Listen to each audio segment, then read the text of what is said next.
एक बार गौतम बुद्ध अपने कुछ भिक्षुओं के साथ एक प्रवचन सभा में बैठे थे। उस सभा में बुद्ध के चाहने वालों से ज्यादा बुद्ध के शत्रु थे। यहां तक कि जिसने वह प्रवचन सभा आयोजित करी थी वह भी बुद्ध से ईर्ष्या करता था। सभा का आयोजन राजा के महल में हुआ था, इसलिए राज्य के सभी मुख्य लोग वहां उपस्थित थे। बुद्ध सभा में जाने से पहले ही जानते थे कि सभा में उनके विरुद्ध कोई न कोई षड्यंत्र अवश्य रचा जाएगा।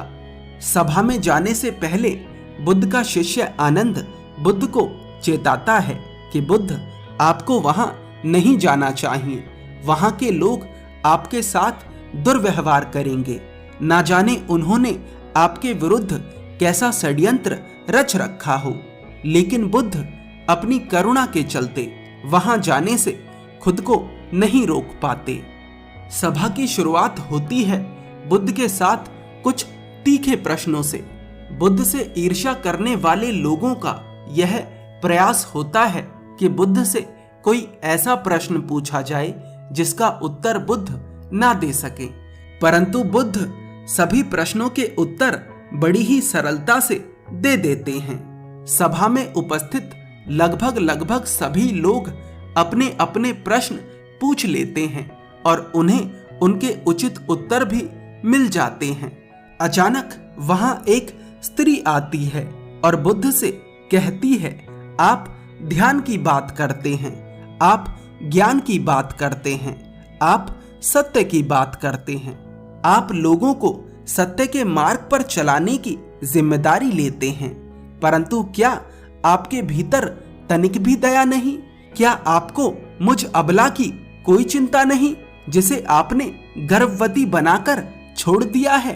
क्या आपको मेरे पेट में पल रहे बच्चे की कोई चिंता नहीं? उस स्त्री की बात सुनते ही सभा में हड़कंप मच जाता है। सभी लोग एक दूसरे से बातें करने लगते हैं।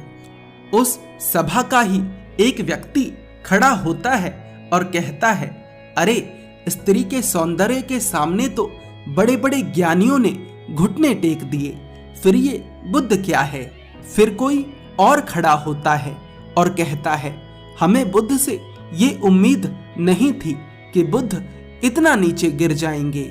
इसी तरह से सभा के बहुत सारे लोग खड़े होते हैं और बुद्ध को भला बुरा कहते हैं। बिना सत्य को जाने ही कि सत्य क्या है, लोग बुद्ध को भला बुरा कहना शुरू कर देते हैं। जब सभी लोग अपने अपने मन की भड़ास निकाल लेते हैं तब राजा कहता है, बुद्ध आप अपनी सफाई में क्या कहना चाहेंगे? राजा भी बुद्ध से ईर्ष्या करता था। वह चाहता था कि बुद्ध बदनाम हो जाएं। यहाँ पर एक आवश्यक बात आपको समझनी चाहिए कि इस सारी घटना का बुद्ध पर कोई असर नहीं था।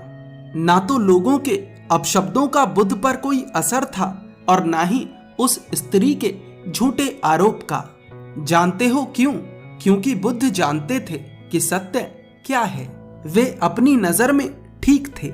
सूत्र यही है, चाहे पूरी दुनिया आपके खिलाफ हो जाए, अगर आप अपनी नजर में ठीक हैं, अगर आप जानते हैं कि आप सत्य के साथ हैं, तो आपका कोई कुछ नहीं बिगाड़ सकता।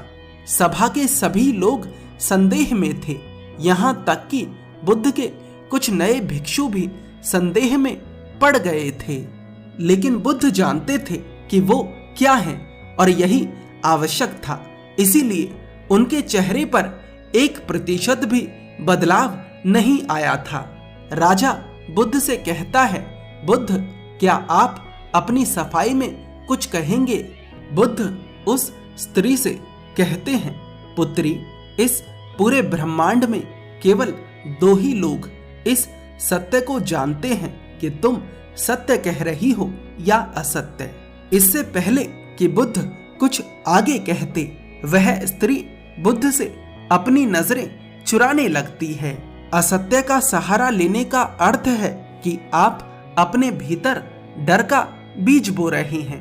अब यह बीज जैसे जैसे वृक्ष बनेगा, वैसे वैसे आपकी समस्याएं बढ़ती जाएंगी। उस सभा का ही एक व्यक्ति उस स्त्री से कहता है, तुमने बहुत बड़ी बात कही है, अगर यह गलत साबित हो गई तो तुम जानती हो ना कि तुम्हें क्या दंड दिया जाएगा। उस व्यक्ति की बात सुन उस स्त्री के हाथ पैर कपने लगते हैं और वह तेजी से वहां से भागने लगती है।